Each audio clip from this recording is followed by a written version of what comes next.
What stimulates one to write a piece of music? I wonder, a mixture of things.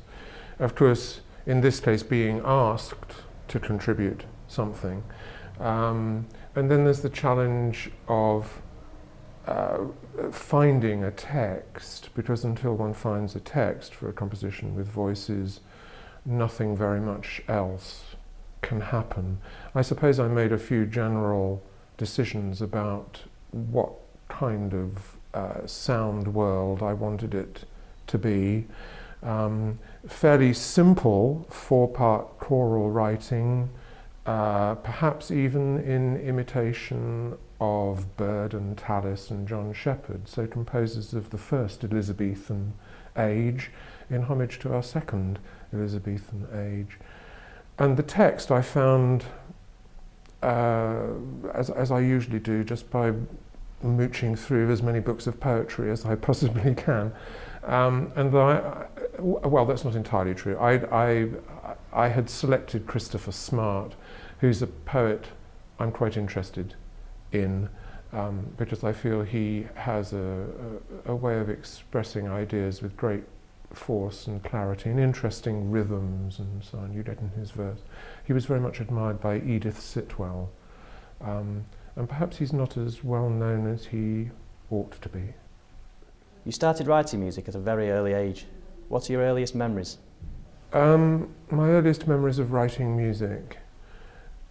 Well, I started when I was just over 4 years old. I don't really remember that, although, and I've lost, sadly, the first piece I ever wrote, which was based on the Chinese willow pattern plates, and it was called The Chinese Bridge. But I've, in so many changes of house and flat and so on, it's gone missing, unfortunately.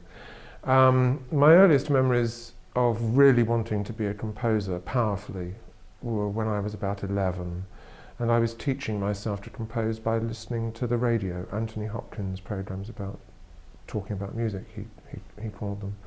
And I heard a piece by Charles Ives, the Concord Sonata, which he was talking about, and it, in common parlance, you know, people say it blew my brains away or it blew my head off or whatever. It had the most explosive effect on me, and then I knew what I wanted to do for the rest of my life. What did your association with contemporary dance teach you? My association with contemporary dance, I suppose pace, what do comedians call it? Timing.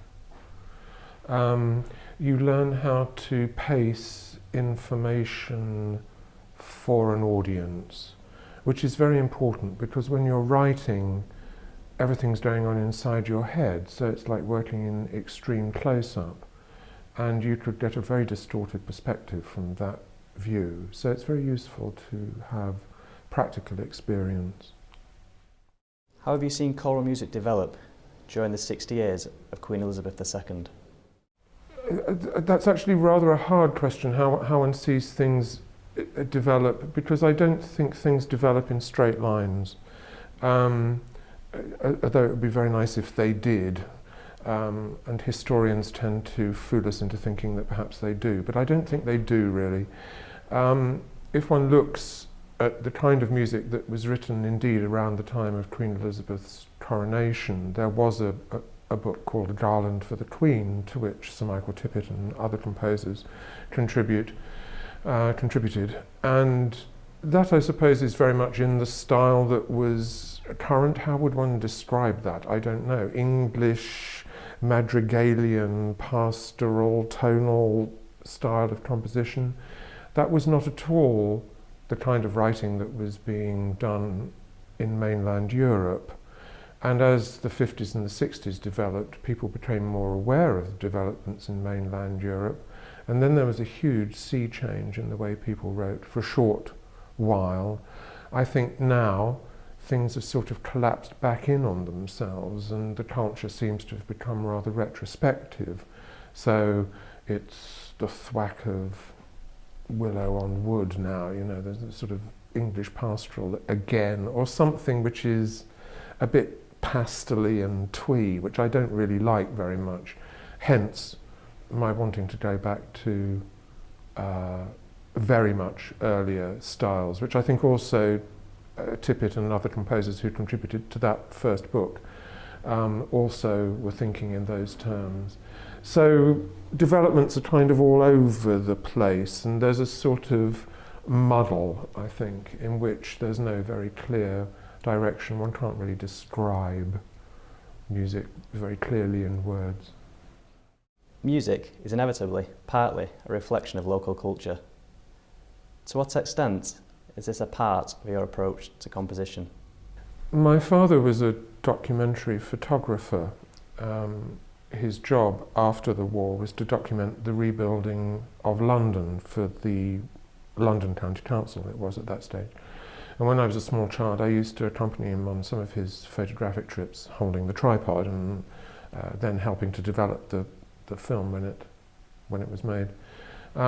So I think I learnt very early on how people's experiences, arts, aesthetic vision, dreams are related to reality. So that's always been very close to my heart. Film is still very close, and photography is still very close to the way I think about what I do. And I suppose in some ways this piece is a photograph of what I think about the qualities that Her Majesty has brought to her monarchy, the key word being sincerity. So in fact it's almost as if I mean it's lots of things, of course. It's a piece of music first of all, and it's a setting of a text by Christopher Smart, but it's also in some ways a kind of miniature portrait, unofficial portrait. How did you feel about the revival of Red Earth by the BBC Symphony Orchestra in 2008?